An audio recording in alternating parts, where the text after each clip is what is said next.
kita mulai saja tentang preparing impactful presentation. Semoga presentasinya sudah kelihatan semua. Oke. Sekarang kita kalau bicara tentang presentasi gitu kan ya, presentasi itu sebenarnya kan cuma satu tipe berkomunikasi. Ya. Satu tipe berkomunikasi tujuannya untuk apa sih? Tujuannya supaya audiens itu tahu apa yang Anda semua lakukan atau kerjakan. Atau ingin informasikan. Jadi apapun itu sebenarnya benar kata dosen-dosen kalian ya, di mana sebenarnya kalau membuat presentasi itu sama seperti dengan bercerita. Ya. Tapi tentunya bercerita yang bagaimana? Tentunya ada bercerita yang sudah kita desain. Ya. Jadi ada golden triangle ini in presenting ya, seperti yang tampak di layar kalian semua. Di mana untuk mendapatkan impact dari sebuah presentasi itu kita harus memikirkan 3 hal. Yaitu pertama konten, kedua structure, dan ketiga delivery. Ya. Jadi kalau kita bicara konten itu tentunya ya kontennya, data apa yang mau ditampilkan, bagaimana cara menampilkan datanya gitu kan ya. Kalau structure seperti apa? Structure ini nanti kita akan bahas satu persatu. Structure ini tentunya terkait dengan goal dari presentasi Anda. Ya, structure-nya. Jadi setiap presentasi itu sudah alhamdulillah sudah ada structure yang bisa kita adopsi. Ya. Lalu yang ketiga tentunya cara delivery-nya. Ya, cara delivery ke audience. Ya, di mana ini ada beberapa macam aspek yang sangat menentukan dari delivery Anda. Oke? Oh ya, untuk informasi saja, silahkan kalau mau bertanya di tengah jalan nggak masalah ya, karena saya jujur saya cuma siapkan 9 slide saja. Jadi kita banyak cerita aja nanti. Oke? Oke, kita lihat satu persatu. Kita mulai dulu dari structure ya. Structuring itu tentunya berdasarkan dari tujuan dari presentasi Anda. Ya. Kita tahu untuk saat Anda berkomunikasi itu ada beberapa tujuannya. Tentunya dibedakan jadi misalnya untuk inform, to convince, to persuade, atau to entertain. Ya. Di sebelah kiri ini Anda bisa lihat itu adalah struktur yang bisa Anda pakai. Ya. Jadi ini adalah suggestion saja, ya, suggestion. Strong opening, body, dan memorable closing. Ya, ini 3 bagian, 3 bagian struktur yang bisa kalian pakai untuk mendesain sebuah presentasi. Kalau kita bicara strong opening, orang Indonesia ini kita ini sangat ramah ya, sudah tahu lah ya, kalau kita mau opening itu biasanya sudah bagus sekali, ya. Apapun bentuk dari tipe presentasi yang akan Anda tuju, ya misalnya Anda mau inform atau mau entertain, strong opening-nya sama. Kalian bisa komplimen, memuji, shocking statements, ya misalnya sharing bad news dulu, atau story maupun interaktif, ya mengajak bicara dengan audiens, ya. Contoh yang komplimen nih orang Indonesia sering sekali ya, seperti tadi saya juga mulai dengan terima kasih sudah diundang, bla bla bla bla bla seperti itu. Ya, kalau shocking statement saya jelas kadang-kadang bad news is a good news. Ya, jadi kalau kalian ingin mencari perhatian dari audiens, biasanya kita mulai dengan bad news. Ya, ini sering sekali dipakai misalnya di consulting company. Ya, nanti di akhir kita nanti lihat beberapa contoh presentasi dari consulting company seperti McKinsey ya. Untuk hari ini saya hanya menampilkan McKinsey ya. Jadi consulting company itu ada banyak, sekaligus supaya kalian sadar bahwa ada yang namanya consulting company di luar sana ya. Bad news is a good news, itu biasa di dunia marketing maupun dunia company ya. Lalu story. Nah, ini biasanya kita kalau kalian pernah melihat TED ya, TED itu ya, TED ya. Itu biasanya mereka akan memulai dengan story ya. Semakin dekat dengan case-nya si pembicara atau si presenter itu biasanya akan lebih mengena ke audiens ya. Misalnya kalian mempresentasikan obat pengurus badan misalnya ya. Kalian sekarang udah ramping, tapi kalian membukanya nih saat kalian mau jualan obat pengurus badan yang kalian bikin, dulu saat saya masih gemuk, saya merasa dibully gini, itu story. Ya, semakin Anda menggunakan story dari point of view Anda sendiri, itu semakin mengena ke audiens. Kalau yang interaktif, jelas lah ya, interaktif. Ajak ngobrol dengan audiens itu sudah jelas. Ya, jadi apapun goal-nya, opening-nya akan selalu sama. Ya, silahkan Anda pilih. Ya, jujur saja saya akan sampaikan ya, mendesain itu butuh proses. Ya, bukan berarti Anda nanti selesai dari sharing ini ataupun Anda selesai dari kelas persiapan studi literatur, di kimia kan ada ya studi literatur atau apa itu, bukan berarti Anda akan langsung jadi excel dalam presenting. No, ya. Presenting itu butuh proses dan butuh memahami style Anda masing-masing. Jadi kalau ada yang bilang sebenarnya, oh berarti kalau membuat presentasi itu harus punya struktur seperti ini. Enggak. Tidak ada aturan baku bagaimana presenting. Karena tujuan berkomunikasi hanya satu sebenarnya. Audiens itu tahu yang apa Anda ceritakan. Ya. Jadi kalau saya menampilkan seperti ini, jangan langsung dipegang kaku itu ya, bahwa oh ini harus diikuti. Enggak. Ini hanya salah satu saran saja. Oke?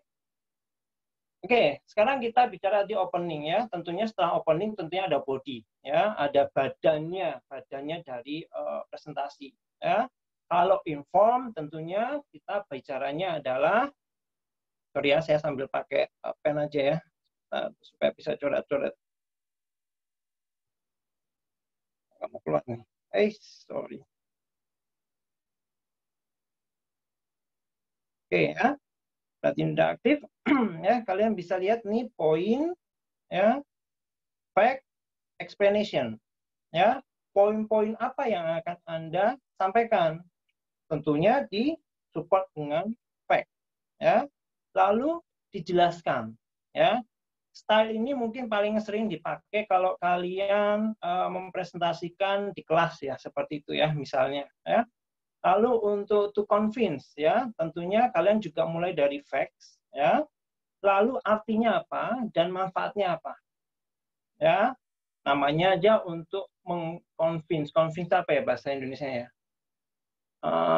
Convince apa ya? Meyakinkan, Pak. Meyakinkan. Apa? Pak. Yakinkan, Pak. Meyakinkan. Nah, meyakinkan ya, meyakinkan ya. To persuade. Kalau persuade ini mengajak dengan halus lah ya gitu ya. Nah, kalau to persuade ini jelas, kalian mulainya dengan evidence dulu. Nah, ya. Jangan ngomong actionnya apa. Misalnya nih, kalian mau ngomong saya mampu membuat nanopartikel, titanium nanopartikel, bla bla bla bla bla. Kalau goalnya kamu to persuade, kamu tampilkan dulu bahwa kamu berhasil membuat, ya, baru dijelaskan step-stepnya yang lain, ya seperti itu. Evidence itu penting, ya, buktinya dulu, ya. Lalu kalau to entertain ya, to entertain ini salah satunya misalnya banyak ilustrasi, banyak ide, dan manfaatnya seperti apa. Ini yang sering dipakai ini misalnya motivasi. Ya, kalau kalian ikut sharing motivasi itu biasanya dia masuk di bagian to entertain. Ya, jadi banyak ilustrasi, ya, lalu dilanjutkan dengan ideas, dan biasanya diberikan benefit-benefitnya seperti itu. Manfaatnya apa tadi dari ide-ide tadi, ya. Nah, setelah kalian bicara opening, bicara body, lalu barulah kalian closing. Ya, tentunya penutup ini sangat penting sekali, ya, karena harapannya begitu Anda selesai presentasi, audiens itu nggak dangdong. Tadi ngomong apa sih anak itu, Ri? Ya, nggak ada yang melekat di kepala. Tentunya itu kan bukan tujuan dari presentasi.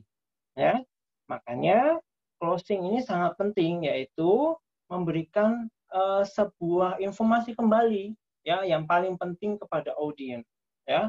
Nah, tipe-tipenya bisa berbeda-beda ya.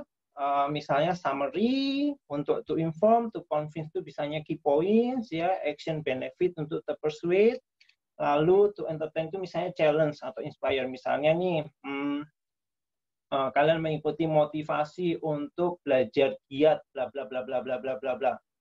Closingnya, oh kalau gitu di challenge sama motivatornya. Kalau begitu, setelah mendengarkan sharing session saya, misalnya gitu ya, ini motivatornya ngomong gitu, nih gimana nih kalau saya challenge kalian untuk membaca misalnya satu buku, satu hari 60 menit membaca buku. Tuh, itu challenge. Ya. Jadi, dari sini semoga kalian sudah ada gambaran lah ya. Ini adalah contoh struktur untuk membuat presentasi. Oke. Pokoknya kalau ada pertanyaan langsung lanjut aja, langsung ngomong aja ya pertanyaan ya. Oke. Sekarang tadi kalau ingat ya, kalau tadi ada struktur, triangle-nya struktur, konten, dan delivery. Ya, saya sengaja lompat dulu ke delivery. Ya, karena konten itu nanti lebih ke tips dan triks yang kalian sangat tunggu-tunggu ini sebenarnya. Ya, kalau delivery ini, ya, jadi ada 4 driver, ya, jadi ada 4 karakteristik yang menentukan suksesnya itu Anda melakukan presentasi. Ya. Biasanya kalian kalau kelas offline, kalian presentasinya pastikan akan dipanggil sama dosen, berdiri di depan dosen gitu kan ya, lalu kalian mempresentasikan dengan proyektor gitu kan ya, proyektor gitu kan ya, lalu kalian cuap-cuap bla bla bla bla bla seperti itu kan ya.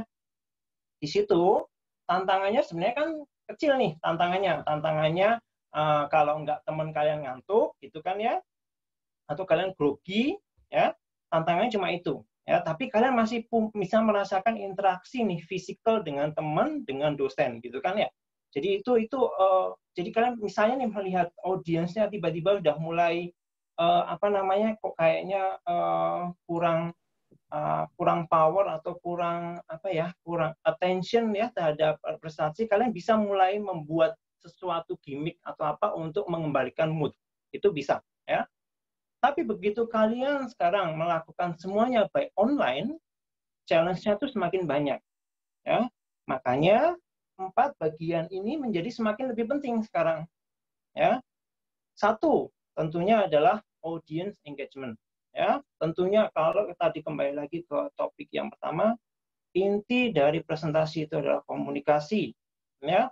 Intinya adalah supaya yang mendengar paham.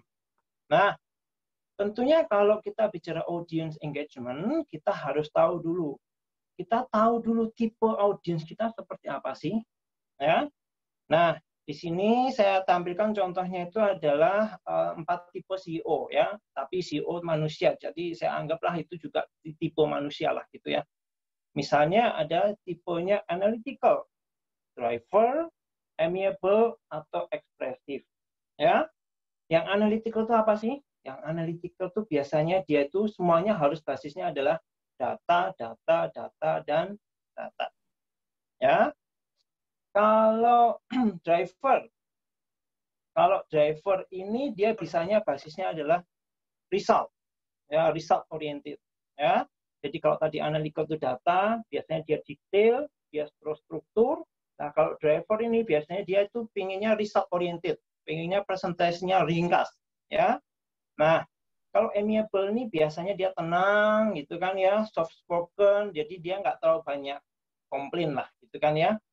Ekspresif, nah ini kalau ini bersemangat, berapi-api gitu kan ya. Dia kalau tipe-tipe yang ekspresif ini dia akan mengutamakan pada visual. Nah, kalau kalian sudah mengetahui tipe karakter dari audiens kalian masing-masing, ya, tentunya approach-nya akan berbeda. Ya, approach-nya akan berbeda. Nah, bagaimana cara mendesainnya? Itu nanti yang harus kalian tekankan pada bagian desain yang setelahnya, desain atau konten setelahnya ini, ya. Nah, hal ini sangat penting. Ini saya alami sekali di mana saat kalian membuat presentasi itu, kalau saya melihat nih ya, kalau dulu waktu saya jadi dosen, kalau masih membuat presentasi itu benar-benar ala kadarnya, ya. Akhirnya mereka kelimpungan saat misalnya diminta presentasi untuk tugas akhir. Ya. Jadinya dosen pembimbing harus ekstra kerja keras untuk membuat supaya presentasinya menjadi lebih bagus. Padahal kalau kita kembali lagi ke esensi presentasi itu hanya bercerita. Ya. tentunya kalian sudah tahu lah ya beberapa ini juga penting, misalnya kalian kan ada beberapa kelas di UP Universitas Pertamina yang menggunakan penilaiannya berbasis presentasi. Kalian tentunya tahu karakter masing-masing dosen berbeda, ya. Karakter masing-masing dosen berbeda. Apakah dia seperti analytical atau ekspresif atau driver, ya. Tentunya pendekatan saat kalian mendesain presentasi harusnya juga berbeda. Ya, makanya yang paling penting itu ketahui dulu audiensnya. Ya, itu kalau kita bicara karakteristik. Kalau kita bicara misalnya strata pendidikan yang tingkat pendidikan, bukan strata ya, strata itu terlalu akademik ya, jadi cuma gelar. Tapi tingkat pendidikan. Tentunya kalau misalnya kalian ngomong nih, saya ini di Universitas Pertamina itu nggak ada kuliah kerja nyata ya. Tapi kalau kita di perguruan tinggi negeri biasanya ada yang kuliah kerja nyata. Tentunya saat kalian presentasi dengan dosen, sama presentasi dengan masyarakat yang tingkat pendidikannya mungkin berada di bawah kalian, tentunya cara berbicaranya berbeda. Ya, bukan semuanya hantam rata bahwa karena saya tuh punya knowledge-nya, punya ilmunya, ya harus seperti ini menjelaskannya. Nggak kayak gitu.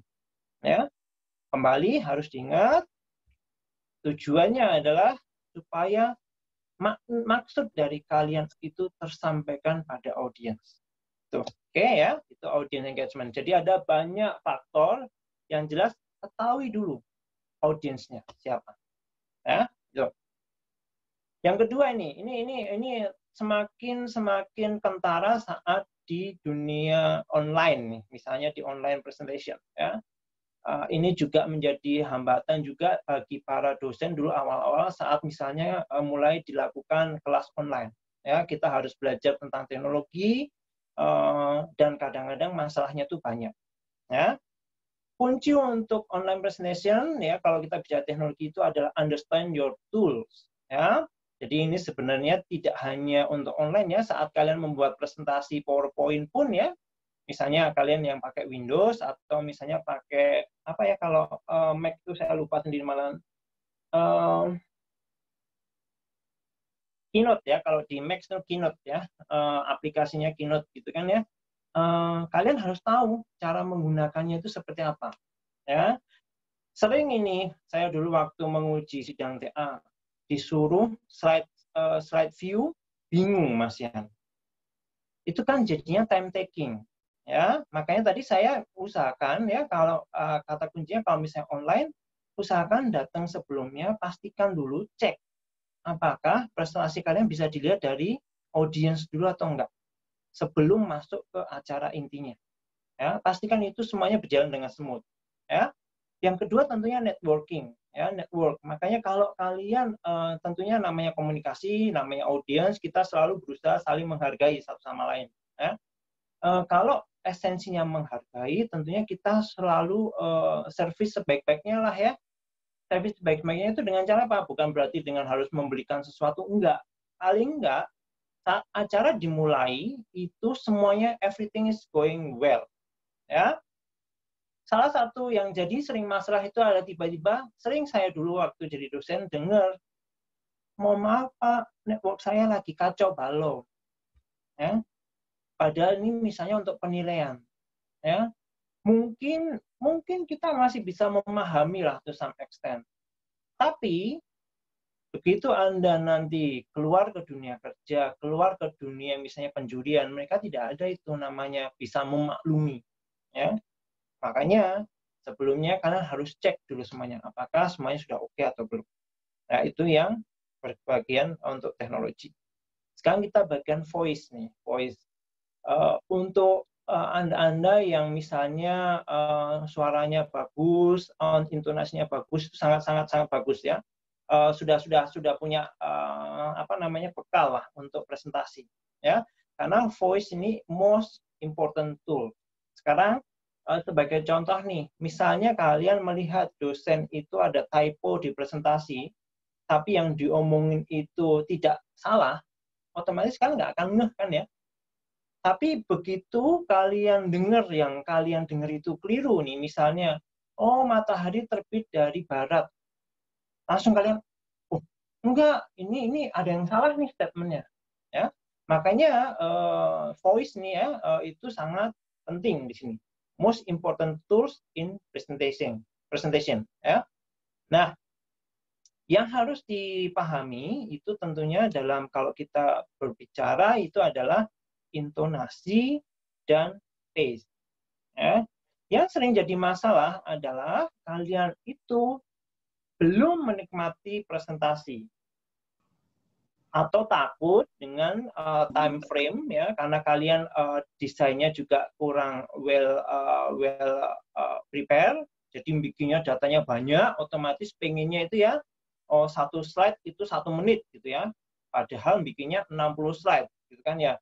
Dalam hati saya kalau bikin kayak gitu kok kayaknya kurang apa ya, kurang prepare bener gitu loh ya. Nah, itu untuk intonasi nih, kita lihat dulu intonasi. Kalian tahu sendiri kalau intonasi ya, intonasi itu misalnya kalian memberi penekanan di subjek maupun di predikat atau di objek, itu maknanya bisa berbeda-beda. Ya, makanya intonasi itu penting. Nah, kalau yang pace ini tadi berhubungan dengan waktu tadi. Ya, ada yang presentasi sering sekali saya melihat itu presentasi seperti kejar-kejaran. Ya, kayak dikejar maling. Bukan dikejar polisi, kayak maling dikejar polisi gitu kan ya. Jadi lari sekencang-kencangnya, jadi nggak bisa menikmati. Ya.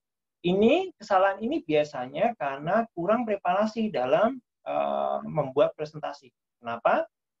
Biasanya ini kesalahan paling dasar adalah terlalu banyak data. Makanya nanti kita bahas di selanjutnya. Ingin terlalu banyak menunjukkan sesuatu, ya otomatis jadi bingung sendiri, gitu kan ya. Sementara waktunya ini cuma terbatas.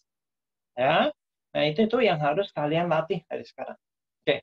Nah, yang ketiga ini visual ya. Saat presentasi tentunya kalau visual ini penting sekali kalau kalian offline ya. Terus kalau di online gimana Pak? Nah, di online ini kadang-kadang itu bisa terkaburkan, bukan terkaburkan sih, tapi menjadi kurang penting untuk kalian. Kalian berpikirnya seperti itu. Padahal kalau kalian berlaku atau act seperti seakan-akan kalian melakukan offline presentasi, ya, itu kalian akan bisa dapat feel-nya. Ya, contoh misalnya, pasti dari sekian berapa ini, Gung yang datang nih? Berapa anak, Gung? Ada sekitar 69 anak Pak yang datang. Oke, dari sekitar 69 anak ini saya yakin nih kalau kelas online ada nggak yang dia intentionally mandi, pakai baju baru, terus duduk di meja untuk ikut kelas? Pasti sedikit. Yang ada, sambil bangun, sambil gogoleran di kasur gitu kan ya, sambil dengerin gitu kan ya. Oh ya gitu kan ya. Nah, padahal kalau kalian itu sebagai audience loh ya, kan cuma sebagai audience ya. Nanti saat kalian menjadi presenter ya, kalau kalian sudah benar-benar act seperti seakan-akan kalian presenting di offline presentation ya, feel-nya akan kelihatan beda. Karena kalian akan merasa semuanya ini ya benar-benar profesional gitu kan ya. Makanya ada saran kemarin dari trainer ya. Jadi materi-materi yang saya buat ini, saya tampilkan ini sebenarnya saya dapatkan dari training di company. Itu mereka menyarankan tetap pakai seperti kamu mau masuk kantor, ya, pakai kemeja baru, pakai celana, itu kan ya perkara nggak pakai sepatu nggak masalah, tapi feel-nya kamu bisa kelihatan, ya, duduk di tempat yang enak, lighting-nya di set, itu kan ya, gesturnya juga dijaga, ya, jadi nggak kaku gitu loh, jadi kamu bisa benar-benar menikmati presentasi itu, ya. Nah, kalau kita bicara eye contact nih, eye contact ini sering sekali disebut oleh dosen ya, saat kalian presentasi gitu kan. Ada yang eye contact itu ya saat presentasi itu sambil ngitung mencari uang di atas lantai gitu ya. Kali aja ada receh 1000 yang jatuh gitu kan ya. Jadi ngelihatnya cuma ngelihat ubin gitu kan ya, lihat ubin doang. Ada juga yang mencari cicak di atap gitu kan ya. Jadi ngelihatnya di atas. Karena apa? Begitu matanya melihat mata audien kayaknya nervous ya, padahal itu bukan style untuk presentasi yang baik ya. Namanya presenting itu butuh namanya engagement dengan audiens. Gimana kalian bisa engage dengan audiens kalau kalian menghindari tatapan mata dengan audiens. Ya, makanya tetap jaga itu eye contact. Lalu jangan lupa untuk tersenyum. Ya, meskipun hari itu Anda bad mood atau hari itu something lah ya, ada sesuatu yang lain, patah hati atau gimana gitu kan ya, itu bukan masalah kalian yang harus ketahui oleh audiens ya. Di situ kalian usahakan untuk tersenyum ya, karena audiens tidak tahu dengan masalah pribadi yang Anda alami ya, kecuali ini kalian bicaranya sama tentang curhat-curhatan motivator itu kayaknya itu beda kasusnya. Ini kita bicara presentasi profesional misalnya di dunia akademik maupun di dunia company. Oke? Jadi ini yang harus kalian ingat. Oke? Oke, nah ini kita baru bicara konten. Kita bicara konten ya. Saat kalian menampilkan, jadi konten tahu ya, konten itu apa? Konten itu ya data, fakta yang ingin kalian tampilkan itu semua bagian dari konten. Ya. Nah, cara menampilkan data, fakta dan semuanya ini harus sedemikian rupa supaya tidak membuat audiens itu menjadi bingung. Nah, untuk membantunya itu ada beberapa rule yang bisa kalian, beberapa tip yang bisa kalian coba terapkan. Ya. Yang pertama, jangan ada kalimat panjang, apalagi paragraf di copy paste di presentasi. Gimana nih, sering sekali saya lihat. Ngapain paragraf di copy paste ke slide, terus dikasih gambar 1, 2 gitu kan, terus habis itu langsung ada paragraf jeder. Ya. Nanti kalian lihat contoh dari consulting company saat mereka membuat presentasi itu ya, mereka biasanya menerapkan 6x6 atau 10x10 ya, aturan 6x6 atau 10x10. Maknanya apa sih? 6x6 itu artinya ada 6 baris ya, 6 baris ya, di mana setiap barisnya ada 6 kata. Kalau 10x10 berarti juga 10 baris itu maksimalnya ya, 10 baris, di mana satu barisnya itu adalah 10 kata. Ya, itu mentok di situ. Ya, makanya yang biasa dipakai itu biasanya kalau kalian lihat nih ya di luaran sana itu sebenarnya kalau kalian lihat tuh ada yang namanya kompetisi untuk mendesain presentasi, itu kan ya. Itu biasanya kalau kalian lihat ya presentasi itu 80% itu adalah data figure ya. Kenapa saya bilang ini data foto atau data figur gitu kan ya. Saya bilang ini karena itu sebenarnya berupa bentuknya itu filenya itu file gambar, tapi di dalamnya itu bentukan data ya, data yang sudah diolah.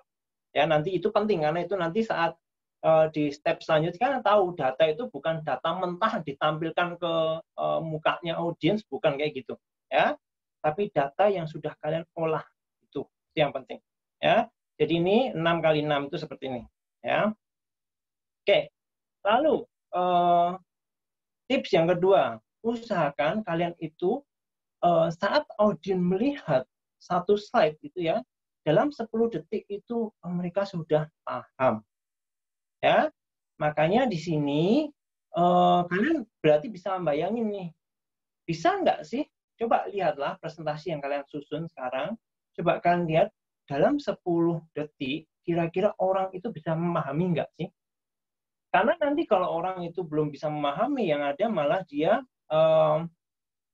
nanya mulu, nanyanya bukan nanya follow up dari statement yang Anda ini, gitu loh, statement yang Anda bawa, tapi nanyanya itu apa sih? Gitu loh. Itu kan menjadi sesuatu yang time consuming dan tidak produktif dalam presentasi. Ya. Yang ketiga itu adalah tipe dan ukuran dari font. Ya. Nah, beberapa ahli presenter ya, jadi trainer dari presenting ini ya, trainer dari untuk presentasi ini banyak sekali menyampaikan bahwa bukan sebaiknya sih, mereka mengharapkan kita menggunakan sans serif font ya, sans ini harusnya bahasa Perancis tapi saya nggak bisa ngomongnya, sans serif font ya, jadi font-font yang tidak kaku ya. Jadi di sini kalian bisa lihat nih bedanya Calibri sama Times ya. Yang dipakai itu yang ini ya, makanya di sini saya desain ini pakai Calibri ya. itulah kenapa di PowerPoint itu by default kalian bisa lihat defaultnya itu menggunakan Calibri. Ya, contoh sans serif yang lain itu misalnya Arial. Ya, bedanya sans serif sama serif itu apa sih? Di sini kalian bisa melihat di sini ini ada, kalau kalian bisa melihat i itu ya di sini ya. Saya perbesar nih, aduh, ada bagian-bagian kaku ini loh, bagian-bagian pointing ini. Ya, itu yang disebut serif. Ya, sementara kalau Calibri itu semuanya selesai gitu, maksudnya nggak ada poin-poin di akhir-akhirnya ini. Ya, itu. Ya. Di sini yang saya tampilkan kalian ini Calibri dan Times dalam size 40. Nah, sekarang saat kita bicara ukuran nih, saat mendesain ukuran itu, kalau kita bicaranya dalam konteks offline, ya, offline itu berarti audiens itu sebenarnya dipikirkan dari jaraknya terhadap screen, ya kan? Jaraknya terhadap screen. Jadi kadang-kadang mungkin aturannya bisa lebih fleksibel. Tapi kalau kalian bicara dalam online presentasi, sebaiknya huruf ukuran font yang minimal dipakai itu ukuran 18. Ya, di sini saya bisa tampilkan ya bedanya. Saya menuliskan sesuatu yang sama, specific surface area. Ya, ini untuk body ya. Kalau untuk judul, ini namanya judul ya. Judul bisa lebih besar karena judul itu kan poin penting dalam satu slide ini ya, judul ya. Ini bisa lebih besar. Tapi saat kita bicara body, itu kita bicara ukurannya 24 atau 18. Dimana kalian bisa lihat sekarang di layar kalian ya, 18 ini sebenarnya sedikit agak kecilan ya. Tapi nggak mungkin kan kalian mau presentasi menggunakan ukuran 12 ya. Di sini yang saya tampilkan di layar itu adalah ukuran 12 yang di atas itu. Specific surface area saya tuliskan dalam ukuran 12, 18, 24 maupun 40. Ya. Jadi mentok itu 24 18 itu paling kecil. Jangan lebih kecil dari itu. Ya. Itulah kenapa di sini saya menggunakan ukuran di sekitar 28 untuk yang di slide ini. Ya. Jadi ukuran penting. Ya. Jangan memaksa orang untuk membawa kaca pembesar, istilahnya kayak gitu.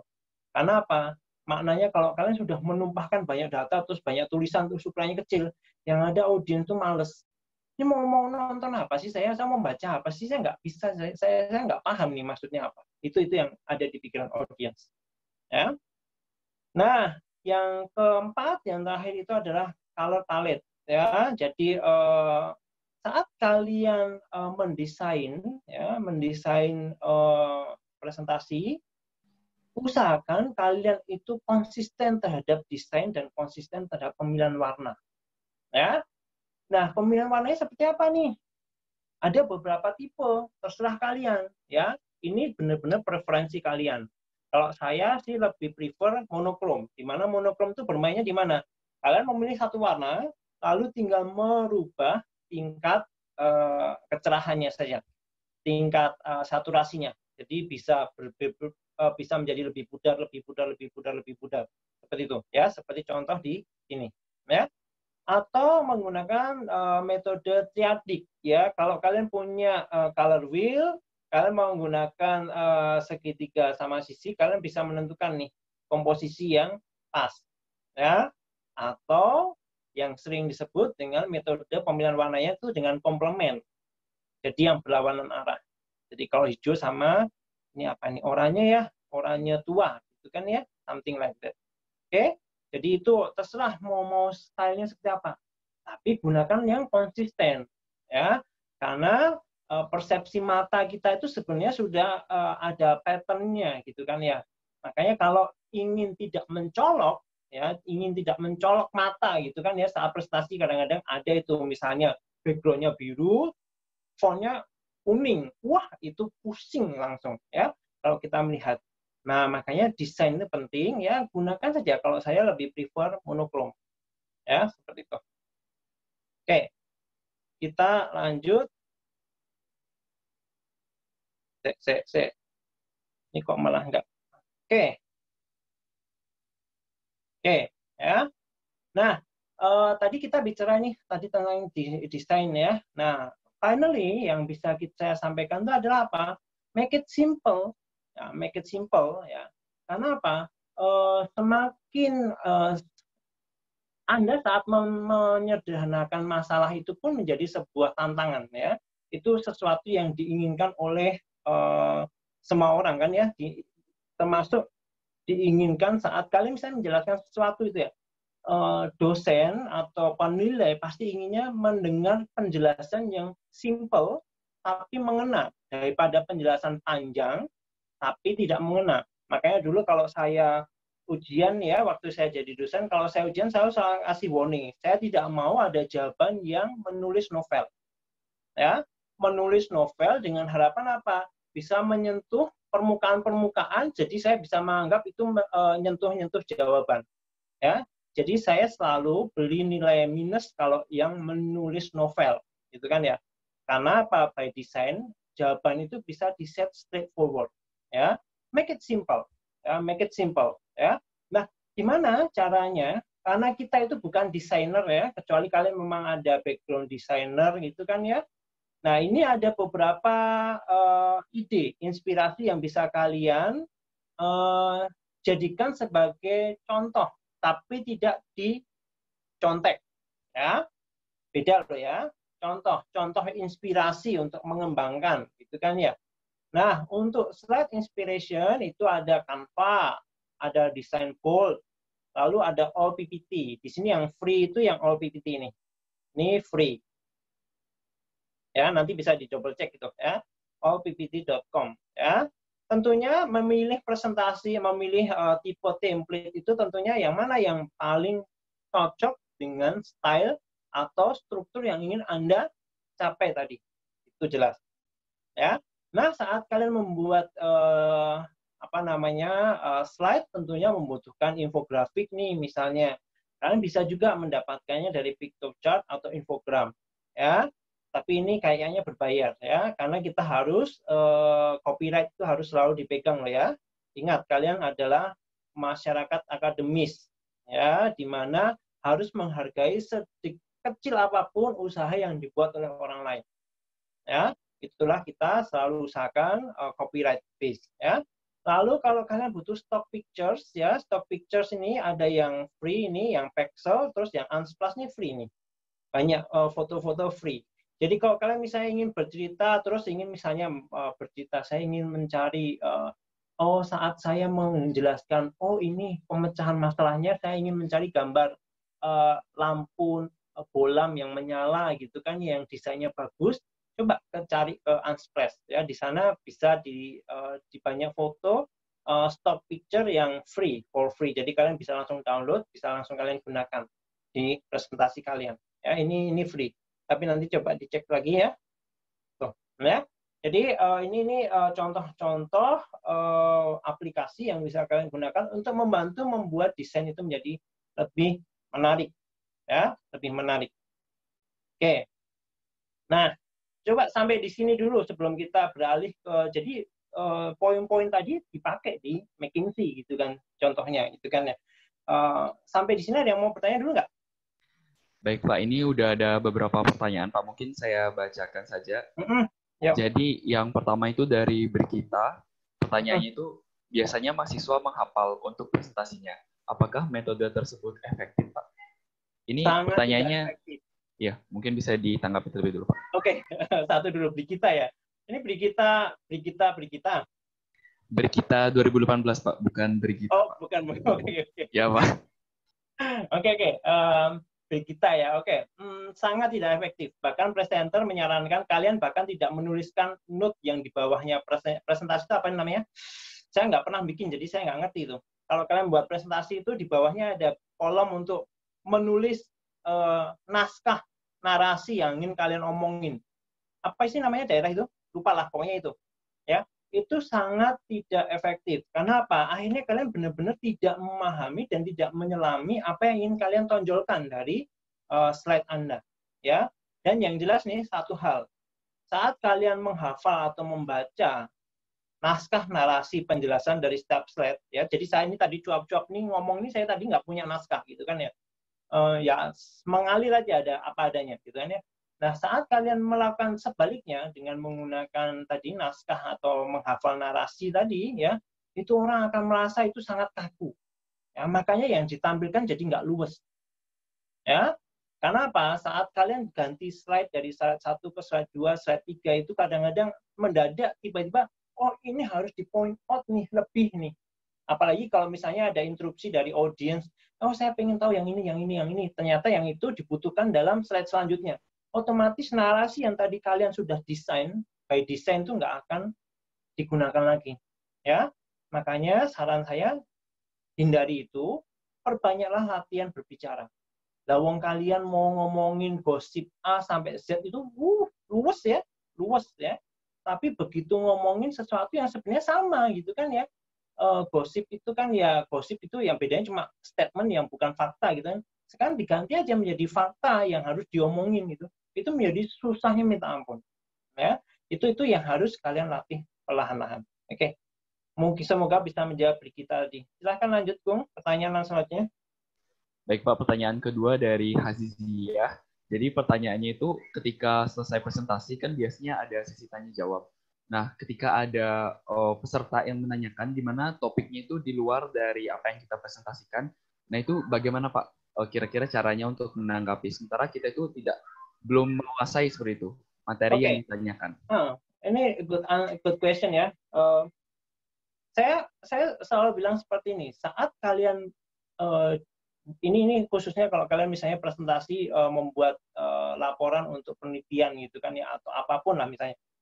Kalian menyiapkannya di situ ya, menyiapkannya misalnya topiknya tentang A ya, A meleset-lesetnya terkait dengan B gitu kan ya, berarti otomatis kamu sudah mempersiapkan nih topik yang kamu presentasikan cuma A, yang terkait dengan A itu hanya B. Tiba-tiba ini ada orang antah berantah nanyanya di luar konteks C atau Z misalnya kayak gitu. Tentunya ya, ini ada dua tipe ya. Kalau misalnya pertanyaan ini memang masih terkait dengan topik yang kalian jelaskan ya, di mana ini adalah pengembangan dari B gitu kan. Tadi kan ngomongin topik A ya. Topik A kalian sudah belajar nih sampai ke bagian B ya, di mana B ini bukan dari topik presentasi kalian ya. Sementara pertanyaan orang ini masih mendekati dari topik B, tapi kalian nggak bisa gitu kan ya. Kalian boleh itu lempar ke tim. Ya, kalau misalnya ini ada tim. Tapi kalau kalian nggak punya tim, ya udah, kalian jujur saja di situ dengan elegan mengatakan, mohon maaf, pertanyaan tersebut belum menjadi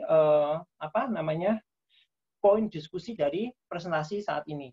Tapi, nah di sini, tapi kalau memang hal itu menarik untuk dijadikan sebagai masukan, kamu tambah dengan memberikan terima kasih atas masukan pertanyaannya, walaupun begitu belum menjadi bagian dari penelitian ini, ya. Tapi terima kasih masukannya akan kami lakukan atau akan kami pertimbangkan untuk penelitian selanjutnya. Seperti itu, ya. Kalau misalnya ini terkait misalnya, kalau saya dulu di kelas, kalau kalian pernah berada di kelas saya gitu kan ya, saya kan dosen tuh bukan berarti harus tahu segalanya. Dan kadang-kadang pertanyaan mahasiswa itu sangat-sangat menarik di luar konteks, tapi menarik gitu kan ya. Di situ saya selalu bilang seperti ini. Oke, terima kasih pertanyaannya, tapi saat ini saya belum bisa menjawab pertanyaan kamu, gitu kan ya. Beri saya waktu 1 minggu, saya akan coba jawab pertanyaan itu.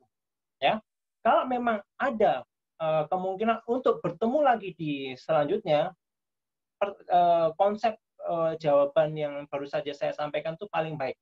Jadi apa? Ada interaksi dengan audiens gitu loh ya. Itu satu.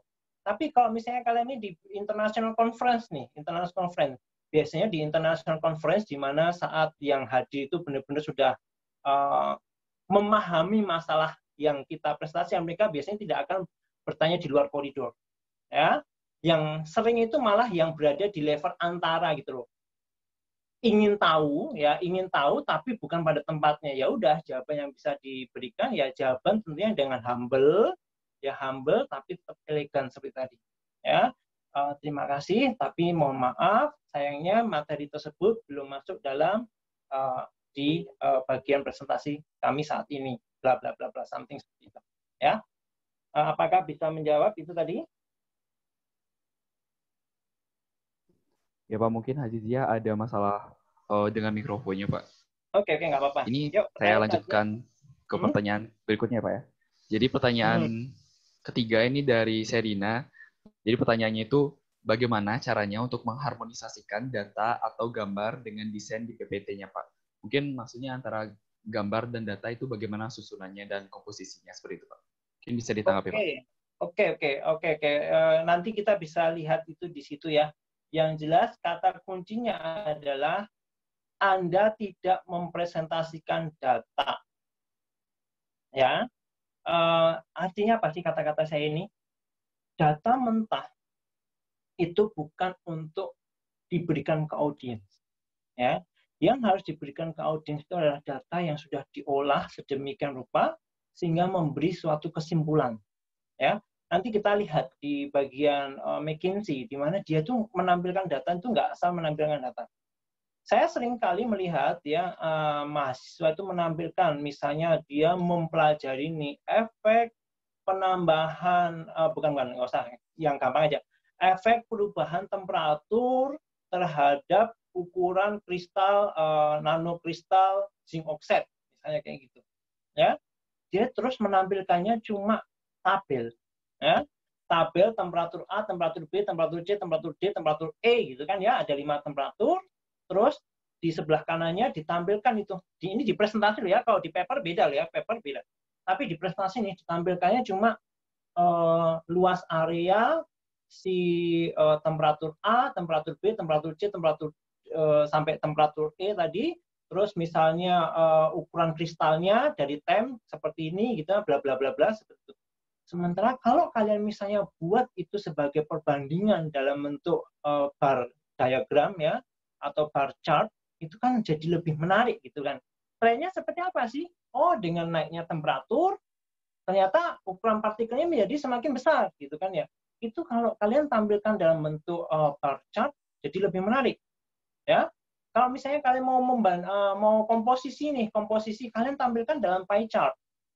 Dalam pie chart. Misalnya nih, kalian membuat ekstraksi bahan alam misalnya kan ya, ekstraksi bahan alam, di mana ekstraksinya dengan menggunakan 2 metode ekstraksi yang berbeda gitu kan ya. Ternyata kalian dapatkan tuh komposisinya berbeda ya. Di mana dengan ekstraksi metode A kalian misalnya dapat senyawa volatilnya itu lebih besar gitu kan ya, dimana kemudian di metode ekstraksi yang kedua senyawa volatilnya lebih kecil. Kalian tampilkan itu dalam pie chart instead of tabel ya, itu akan jadi lebih kaya di sana ya. Kalau kalian membuat pie chart, orang itu dalam 10 detik langsung tahu, oh kalau pakai ekstraksi ini, ekstraksi A, ternyata yang paling banyak itu misalnya senyawa A. Oh, kalau pakai metode ekstraksi B, ternyata yang paling banyak itu senyawanya senyawa C. Ya, di situ orang bisa langsung tahu. Ya, nah saya jujur kemarin juga diajarin nih sama trainer gitu kan ya. Kadang-kadang kalian mungkin ada saatnya tidak bisa tidak menampilkan tabel. Tabel yang sangat complicated ditampilkan jeder gitu kan ya. Karena apa? Memang diminta gitu. Tapi dari tabel yang atau data yang banyak tersebut, kalian harus gunakan highlight. Mana yang paling penting itu yang kalian highlight. Ya. Jadi kalau kalian bicara ini misalnya ini ya, kalian bisa lihat ya. Misalnya tabel nih banyak ini. Ya, ini dalam satu PPT gitu kan ya. Nah, di sini tentunya kalian kan tujuannya membahas sesuatu, nggak mungkin semuanya datanya kan.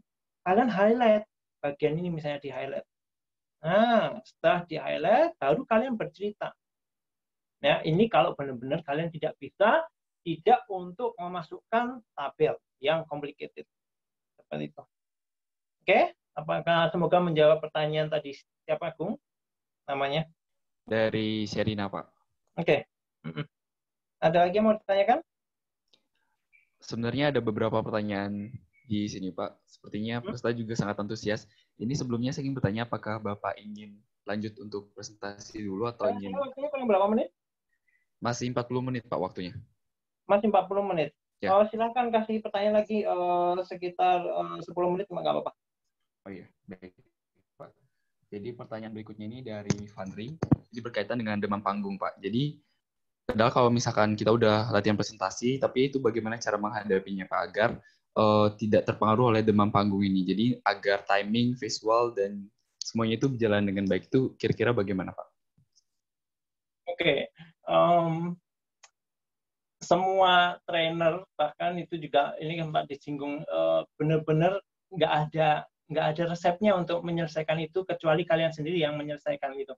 Ya, tentunya saran yang paling enak itu adalah mulailah dengan berdoa, gitu kan ya, berserah diri, gitu kan ya. Tapi setelah itu ya apa ya? Akhirnya yang melatih kalian itu hanya, kalau menurut saya ini ya, benar-benar latihan, ya, latihan presentasi, ya. Latihan presentasi itu nggak harus didengar sama orang, ya. Kalian bisa latihan sendiri sambil tidur, gitu kan ya. Kalian bawa itu print out-nya dari handout dari presentasi kalian, terus kalian coba pikirkan, oh habis ngomong A ini ngomong B, ngomong C. Begitu kalian sudah memahami flow-nya dan begitu kalian sudah memahami materinya, kalian itu harusnya tidak nervous. Nah, kalau karakternya nervous ini bukan gara-gara, oh kalau saya sudah paham Pak materinya, saya ini udah pinter banget, udah paham materinya gitu kan ya. Tapi saya tuh nervousnya sama manusia. Wah, ini yang susah, semakin susah. Wong sama teman sendiri atau sama-sama manusia nervous, ya.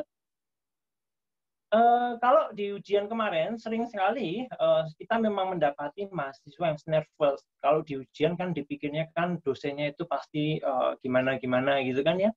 Justru malah dari dosennya sendiri itu biasanya mereka akan selalu ngomong, nggak usah nervous. Jadinya apa? Sesuatu yang kamu tahu malah jadi hilang semua. Gitu kan ya. Nah, itu di posisi baik ya, di mana audiens saat kamu sidang TA itu kan audiensnya adalah dosen. Dosennya baik gitu. Tapi nanti saat kalian di luar sana, ya, orang itu nggak ada peduli, gitu kan ya. Ya, orang itu nggak akan peduli. Jadi yang bisa mengkoreksi diri kalian cuma kalian sendiri sih. Kalian harus mencari cara bagaimana menikmati dalam berpresentasi. Ya, jangan dipikir saya cuap-cuap A, B, C kayak gini dulu awalnya saya itu nggak nervous loh ya. Semuanya dimulai dari nervous.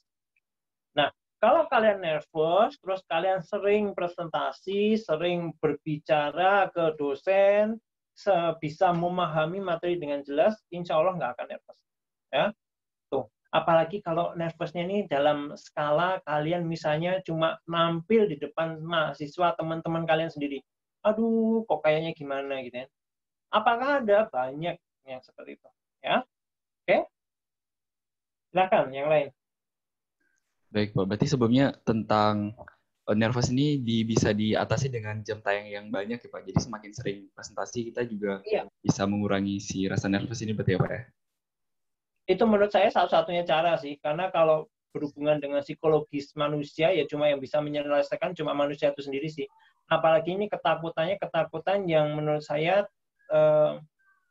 kurang terlalu, bukan terlalu sih, ketakutan yang gimana ya? Ketakutan bisa diselesaikan sebenarnya, tapi karena kurangnya jam terbang tadi, jadinya jadi takut terus seperti itu. Yuk, lanjut pertanyaannya. Ya, Pak. Baik, terima kasih banyak, Pak. Pertanyaan berikutnya ini dari Richard. Pertanyaannya itu mengenai desain presentasi. Jadi, untuk presentasi, apakah ada perbedaan antara desain presentasi karya ilmiah dan juga presentasi untuk hal-hal yang lainnya itu, Pak? Mengenai warnanya atau susunannya itu bagaimana, Pak? Mungkin bisa ditanggapi, Pak. Kalau tentang warna dulu, kita bahas tentang warna. Kalau tentang warna itu benar-benar personal preference, ya. Selama itu tidak mengganggu mata audiens, ya, saya pikir warna nggak akan masalah. Kecuali nih, kamu level kepo-nya, jadi audience engagement-nya kamu ini sudah super duper tinggi, gitu. Dimana kamu tahu, oh si Bapak X ini nggak suka warna-warna sendu, misalnya warna-warna ungu dan semuanya. Terus kamu udah tahu nih info kayak gitu. Terus kamu mendesainnya tidak dengan warna ungu, itu bisa saja terjadi ya, tapi saya yakin jarang sekali orang yang berpikir sampai sejauh itu. Nah, kalau untuk warna nggak masalah sih, selama warna itu nyaman untuk dilihat, ya, seperti itu. Kalau untuk desain struktur, ini tadi saya anggap ini berarti struktur yang disampaikan ya, struktur yang disampaikan tentunya sesuaikan dengan tujuan Anda. Ya, misalnya mau presentasi LKTI, kamu ingin pilih struktur seperti apa? Ya, untuk inform atau untuk persuade nih supaya proposal kamu lolos ke selanjutnya. Ya, itu tergantung dari goal-nya dari masing-masing tadi. Ya, makanya sama seperti tadi, misalnya kalau saya bikin presentasi LKTI sama presentasi untuk penilaian di kelas, beda nggak ya? Tentunya kontennya berbeda, jelas ya, kontennya berbeda. Cara approach-nya juga pasti berbeda. Karena apa? Goal-nya juga berbeda. Apalagi ya, misalnya presentasi di kelas pun ya, dosennya karakternya berbeda. Ada yang dosennya analytical, jadi dia detail sekali, tentunya kamu nggak bisa main-main dengan penampilan datamu. Ya, jangan pikir kamu kalau desainnya detail terus kamu pakai desainnya seperti desainnya yang soft spoken tadi, yang amiable, di mana terserah lah, yang penting kamu udah selesai, itu soft spoken gitu kan. Amiable itu orangnya nggak terlalu banyak demanding gitu kan ya. Nah, itu tentunya berbeda loh ya. Ya, itu cara desainnya pasti berbeda ya. Jadi tadi dipikirkan audience engagement sama struktur tadi. Ya. Oke, lanjut, Yung. Baik, Pak. Ini pertanyaan berikutnya itu dari Kak Kristina. Sebenarnya pertanyaan itu mirip dengan pertanyaan dari Richard tadi mengenai komposisi warna seperti itu. Jadi pertanyaan dari Kak Kristina itu adalah bagaimana pemilihan warna yang eye-catching, kemudian apakah ada teknik tertentu, kemudian ada Kak Kristina sepertinya sempat mendapat informasi katanya untuk PPT itu maksimal 3 warna saja. Itu bagaimana pendapat Bapak? Oke, simple itu semakin bagus. Nah, Kristina, itu kuncinya sih. Saya nggak berani ngomong harus 3 warna, harus 4 warna, nggak sih. Yang penting apa? Nggak keramaian. Dulu zamannya pertama komputer ini mulai dipakai untuk dunia akademik ya. Jadi berdekade yang lalu lah, kalian belum lahir gitu ya. Waktu saya kuliah itu pertama kali orang mulai bekerja menggunakan laptop ya. Di situ kalau bikin presentasi itu oh my god ya, background-nya itu ya background pertama pemandangan Eiffel, background kedua pemandangan piramida, background ketiga pemandangan ini. Lalu ditimpa dengan tulisan. Ya, ini kan desainnya sangat rame sekali ya, sangat rame sampai kita nggak paham kita tuh harus melihat background-nya atau kita melihat konten tulisannya sih, gitu loh, atau datanya yang ditampilkan. Ya, jadi nggak ada aturan bagus sih harus berapa warna sih ya. Yang penting apa? Saat kalian lihat itu esensinya tercapai ke audiens. Seperti itu. Ya. Kecuali kalian di sini bermain-main dalam bagian kompetisi pembuatan presentasi. Nah, di sana coba kalian nanti cek deh, mungkin ada regulasi yang lain di mana kalau untuk kompetisi itu seperti apa, ya. Karena memang ada kompetisi untuk desain presentasi, ya.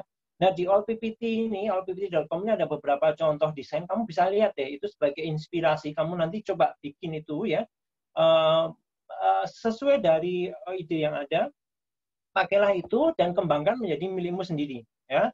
Ya, walaupun allppt.com ini free, tapi ya sebaiknya kalian bikin sendirilah, seperti itu. Lanjut, Yung. Baik, Pak. Selanjutnya ada pertanyaan dari Andrea Hana. Pertanyaannya itu, bagaimana cara kita menjaga public speaking selama presentasi jika waktu persiapan untuk presentasinya itu sangat singkat gitu, Pak. Jadi bagaimana caranya agar kita bisa menyampaikan presentasi dengan baik dengan waktu latihan yang singkat seperti itu, Pak? Jangan pernah jadikan waktu yang singkat itu excuse, ya. Jangan pernah. Sama seperti saat saya diundang ke presentasi ini, sebenarnya saya baru tahunya itu hari Senin. Oke, hari Senin. Presentasi yang saya tampilkan ini baru saya buat tadi pagi sih, jujur. Ya, saya buat tadi pagi. Yang penting apa? Bukan jadikan kambing hitamnya itu adalah waktunya yang sempit, enggak. Yang harus kamu kerja dulu, kamu pahami dulu materinya. Meskipun hanya dengan 10 atau 5 slide, ya, tapi kamu benar-benar paham dengan kontennya, kamu bisa bercerita banyak. Dan itu bisa full informasi terhadap seperti yang diharapkan oleh audiens. Ya, Hana ya. Jadi bukan waktunya itu. Jadi bukan waktunya yang disalahin.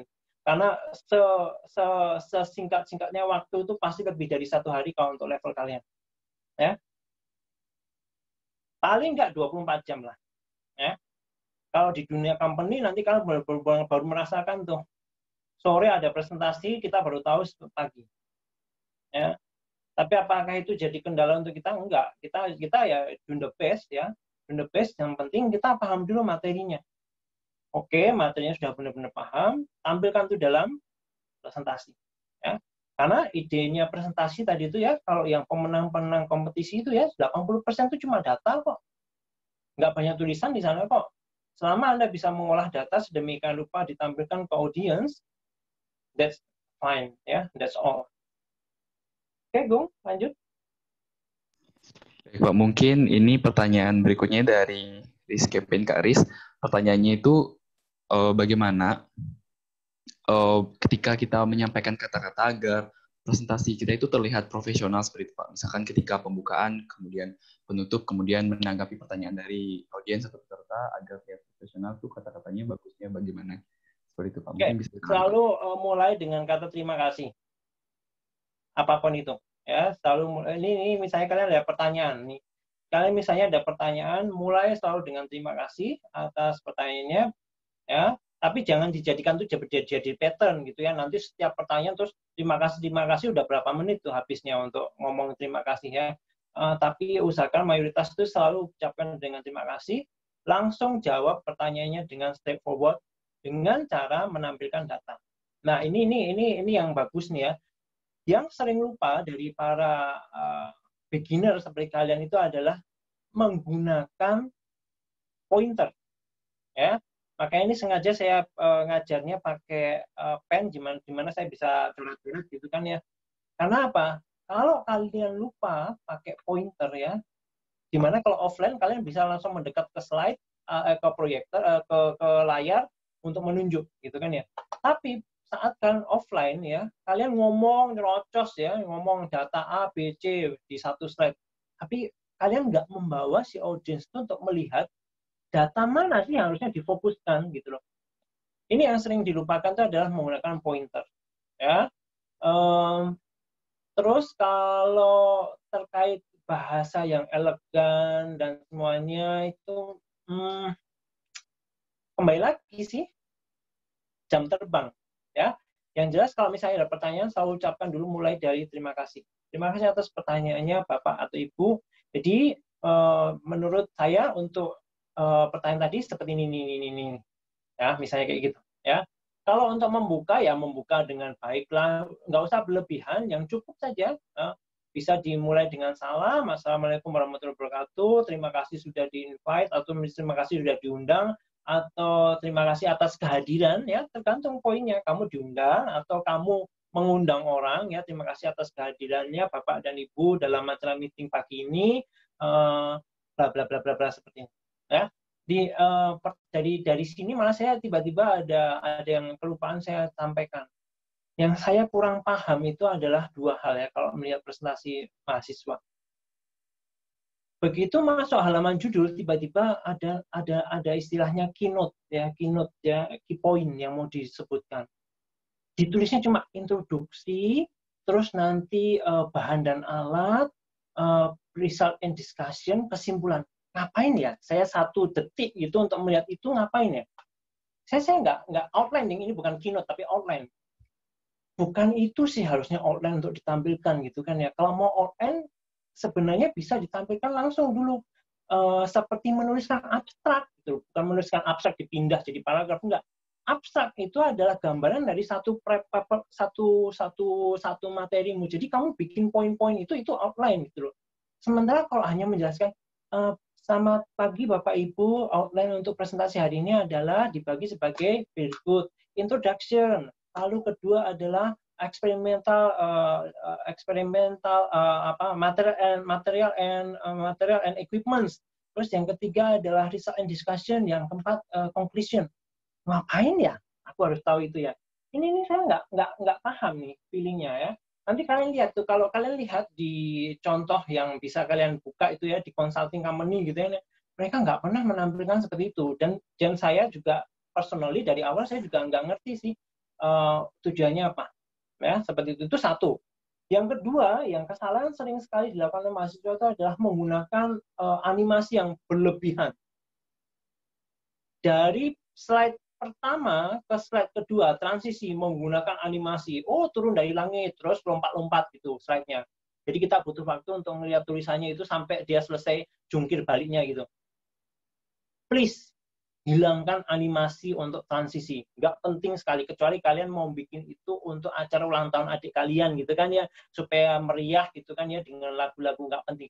Untuk dunia profesional kalian bisa lihat deh, nggak ada dosen yang dari transisi slide 1 ke slide 2 pakai animasi muncul, terus kotak-kotak checker point gitu kan ya, baru hilang, terus hilang lagi, nggak ada. Ya. Nah, kalau untuk animasi, jujur saya sangat terpukau saat dulu saya kuliah di Jepang itu ya, di mana ini saya juga masih belajar kadang-kadang. Animasi itu akan sangat lebih berharga dipakai saat Anda presenting data. Misal, kalau kalian nggak punya pointer nih, kalian menampilkan data XRD ya, XRD yang sudah di waterfall atau di stack plot gitu kan ya. Stack plot itu artinya apa toh? Data itu ya, data. Nah ini ada tempat nih. Data misalnya kalian nanti kan anak kimia kan ya, misalnya data XRD gini kan ya, di stack itu artinya gini loh, di combine, dijadikan jadi satu. Ya, ini data. Datanya kayak gini. Nah, gunanya animasi itu apa? Misalnya kalian ingin menunjukkan ini gitu ya. Animasinya baru turun tuh, jedel, turun keluar kayak ini.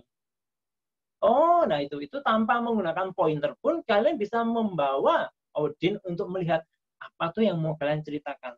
Ya, animasi, ya. Sebenarnya untuk PPT sekarang ini sudah sangat advance ya. Bahkan kalian mau membuat gambar 3D saja bisa. Ya, jadi misalnya kalau mau menggambarkan proses dengan sederhana menggunakan animasi gitu kan ya, klik misalnya membuat kristal bentukan kayak gini gitu kan ya, kalian mulai dari kayak gini, terus kalian klik terus muncul defect-nya gitu kayaknya, defect gitu kan, bisa itu sebenarnya ya,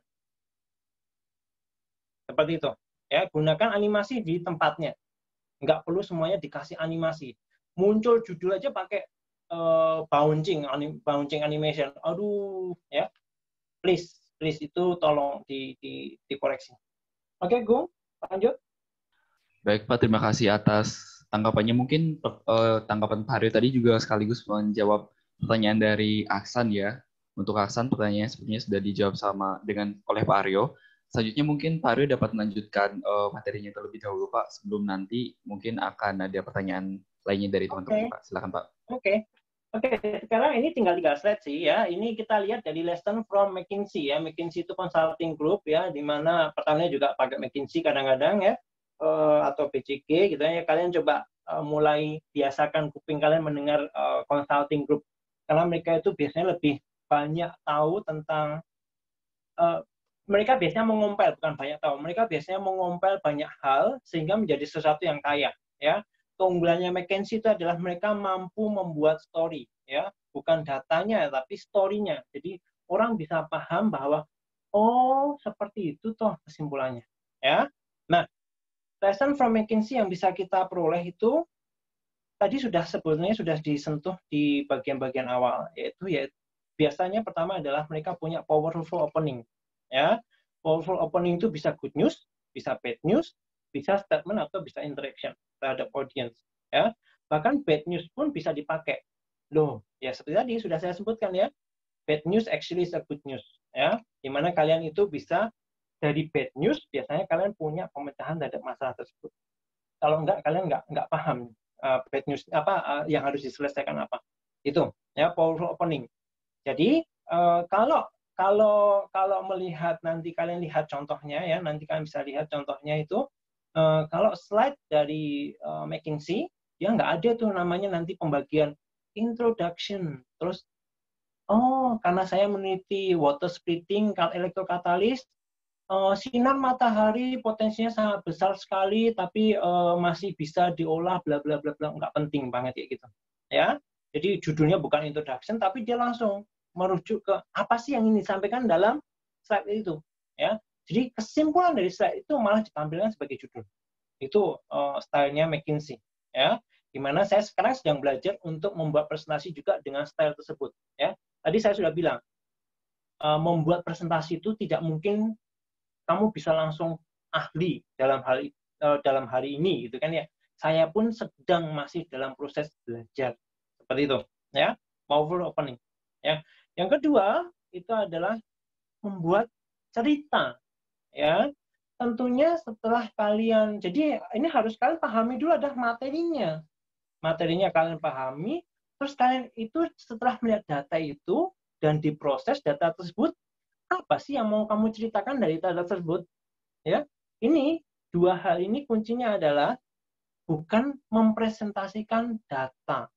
Ya, kalau mau lebih straightforward-nya bukan mempresentasikan data mentah. Ya, yang ingin dicapai oleh audiens itu 10 detik saat mereka melihat slide, mereka akan dapat feel-nya atau mereka akan dapat key point-nya apa sih? Oh, kamu mau ngomongin ini gitu loh. Ya. Makanya kalau dulu waktu saya bimbingan saya pertama dan terakhir itu kan ya, itu saya selalu bilang ke mereka saat saya mau menilai draft TA mereka, saya minta mereka untuk membuat presentasi. Jadi mungkin saya berbeda dengan dosen yang lain, saya nggak akan membaca dulu draft manuskripnya yang berhalaman puluh-puluh halaman itu. Saya minta mereka menampilkan dulu dalam presentasi, buatlah desain presentasi yang kamu pikir itu akan kamu bisa defend saat sidang. Saya akan menilai kontennya dari sana malahan. Karena apa? Esensi dari presentasi adalah bercerita. Ya, sering sekali kalau kalian misalnya nanti membuat presentasi, kalian menampilkan dalam bagian eksperimental section gitu kan ya, kalian bikin itu skema diagram A tambah B tambah C temperatur gini terus kalian jelasin lagi gitu loh. Itu kan sesuatu yang redundant ya. Kalian simplify model itu ya, secara sederhana ditampilkan seperti ini ya. Jadi apa? Itu kalian bisa memahami bahwa yang harus kalian point out dari misalnya sintesis kalian atau metode eksperimen kalian itu apa sih? Bukan harus habis itu dikocok-kocok dengan menggunakan corong pisah lalu didiamkan 24 jam. Nggak peduli saya sebenarnya dengan hal itu. Ya. Yang dibutuhkan itu adalah gimana kamu mendapatkan data, gimana data ini bisa valid seperti itu. Ya, makanya experimental section itu tidak untuk dibaca kembali. Kamu sudah membuat desain yang sedemikian rupa terus dibaca A tambah B jadi C, C lalu diaduk-aduk 24 jam jadi ini. Habis itu dipanaskan, di furnace 900 derajat selama 5 jam. Habis itu gini-gini. Nggak penting. Ya, di situ kalian harus mampu menunjukkan poinnya. Ya, ini sedikit melebar ke konsep apa yang biasa saya temui. Nah, penutupnya tentunya dengan memorable closing. Ya, memorable closing tadi sudah banyak contohnya ya. Bisa dengan summary, bisa dengan yang lain ya, sesuai dengan goal-nya yang ingin kalian capai. Tentunya kalau summary ini tentunya juga kita sudah paham ya tadi aturan 6x6 sama 10x10. Jangan juga summary ini terus seperti paragraf di copy paste, jeder gitu. Yang paling penting dari pencapaian kalian itu apa sih? Gitu loh. Ya, sering kalian nanti biasanya ditanya itu sama dosen-dosen yang strict sama definisi kesimpulan dan tujuan. Tujuannya apa? Kesimpulannya apa? Gitu kan ya. Ya, it's fine ya, tapi tampilkan juga bukan dalam paragraf gitu loh. Ya, tampilkan dalam sesuatu yang menarik. Ya, ini key point-nya untuk McKinsey. Kan kita lihat ya contohnya. Di sini kalian nanti bisa langsung ke ke website tersebut untuk melihat for free. Jadi di slide share itu McKinsey ternyata membagi dengan generously ya, membagi slide mereka untuk di slide share. Jadi kita bisa belajar di sana. Di sini kalian bisa lihat nih untuk satu judul ini. Ini ada 2 slide kiri kanan ya, di mana di masing-masing slide kalian bisa lihat nih. Judul itu langsung adalah kesimpulan. Ya. Kesimpulan dari apa? Dari sini. Jadi saat orang melihat di atas itu langsung tahu, oh, dia mau ngomong ini. Baru mata kita jalan ke data. Datanya seperti apa? Nah, data ini pun diolah sedemikian rupa, ya. diolah sedemikian rupa sehingga audiens bisa dengan cepat dibawa ke kesimpulan. Contoh, diolahnya apa? Di sini dijelaskan nih, ditunjukkan nih perubahan persentasenya.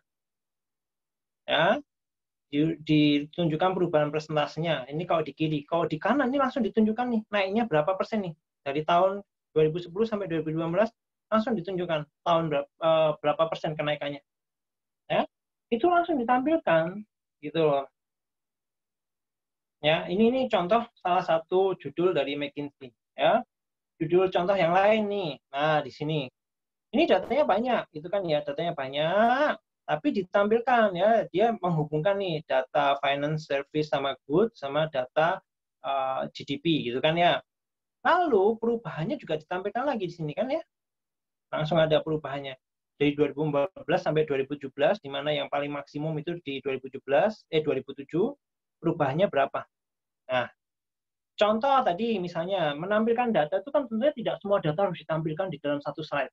Ya, ini kesalahan yang paling sering terjadi di mahasiswa. Datanya banyak banget, akhirnya sampai bingung mau point out yang mana dulu. Ya. Nah, tentunya kalau datanya banyak itu tidak terhindarkan, ya, misalnya tadi seperti tabel, highlight lah bagian yang penting. Sama seperti ini dijelaskan nih. Dia langsung benar-benar kata, benar-benar sebuah kalimat kan ya di judulnya. Jika state dan provinsi di ranking dengan terhadap bersamaan dengan negara gitu kan ya, langsung dia menunjuk kesimpulannya Guangdong menjadi urutan ke-6, sementara California itu state ya, urutan ke-4 dalam people flow ya. Datanya banyak, banyak negara ditampilkan ya. Tapi karena dia bicara state dan province, dia point out nih, warnanya berbeda, highlight. Nah, disinilah gunanya animasi. Misalnya kamu klik animasi terus jeder gitu, baru kelihatan. Itu lebih bagus, gitu kan ya di sini. Gunanya animasi di situ. Bukan animasi terus nanti datanya ini mencolot lagi lompat sendiri-sendiri gitu kan ya, enggak kayak gitu ya. Untuk highlighting aja. Ya. Lalu di sebelah kanan juga sama. Ini datanya banyak, tapi kamu harus highlight mana yang penting, yang sesuai dengan konsep cerita. Ya. Mungkin di situ saja dulu slide saya untuk lesson dari McKinsey cuma 2. Nanti kamu bisa lihat nih dari contoh ini bisa kamu resapi kayak gitu ya.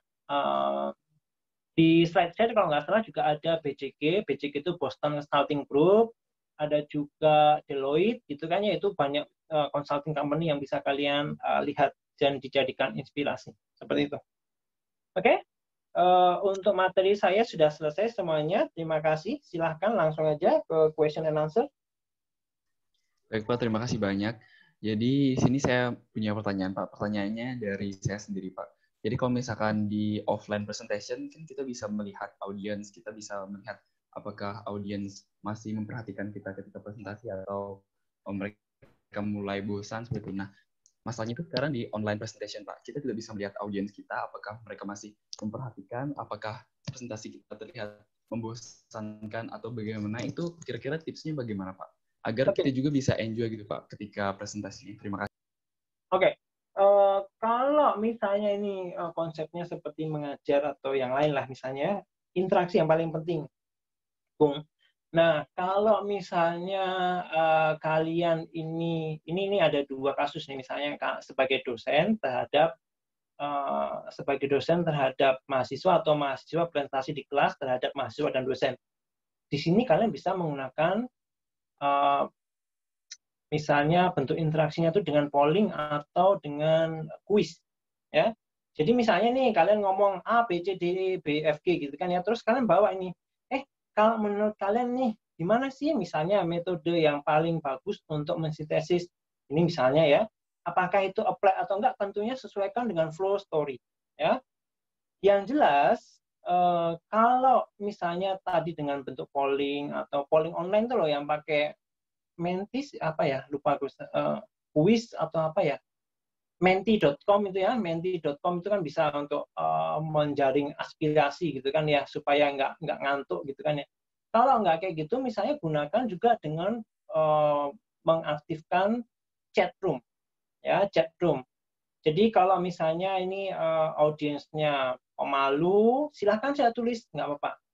Paling nggak itu interaksinya dari kata per kata, kata menuju kata, ya, kalimat to kalimat, nggak masalah, ya. Kalau itu sudah dilakukan, ya akhirnya finally kembali ke kita, gitu loh. Kalau semua tadi sudah dilakukan tapi masih ini, oh berarti masalahnya di kita sih. Prestasi kita kurang menarik, kurang eye-catching. Ya, bukan eye-catching sih. Kalau eye-catching itu kayaknya cuma masalah desain. Tapi kurang menarik audience. Ya. Nah, kalau kurang menarik audience nih, kita harus berusaha klarifikasi dulu masalahnya apa. Masalahnya di mana, apakah presentasi kita monoton, itu satu, atau apakah presentasi kita ini terlalu banyak kalimat, itu dua, atau penjelasan kita muter-muter, itu tiga. Ya, itu harus kamu selesaikan dulu itu di situ. Karena ya itu susahnya online, gitu kan ya. Susahnya online, tidak bisa langsung mengajak, ayo misalnya ngelihat saya lagi gini gitu kan. Itu kan bisa kita ajak nih teman-teman. Tapi kalau di online itu memang tantangannya semakin besar, jadi kalian harus benar-benar full power untuk membuat presentasi itu menarik. Di situ sih, Kung. Jadi nggak ada resep jitunya untuk gimana-gimana sih. Cuma aktifkan interaksi, itu satu, baik dengan chat room maupun dengan tadi interaksi online, misalnya dengan polls atau dengan kuis, gitu kan ya.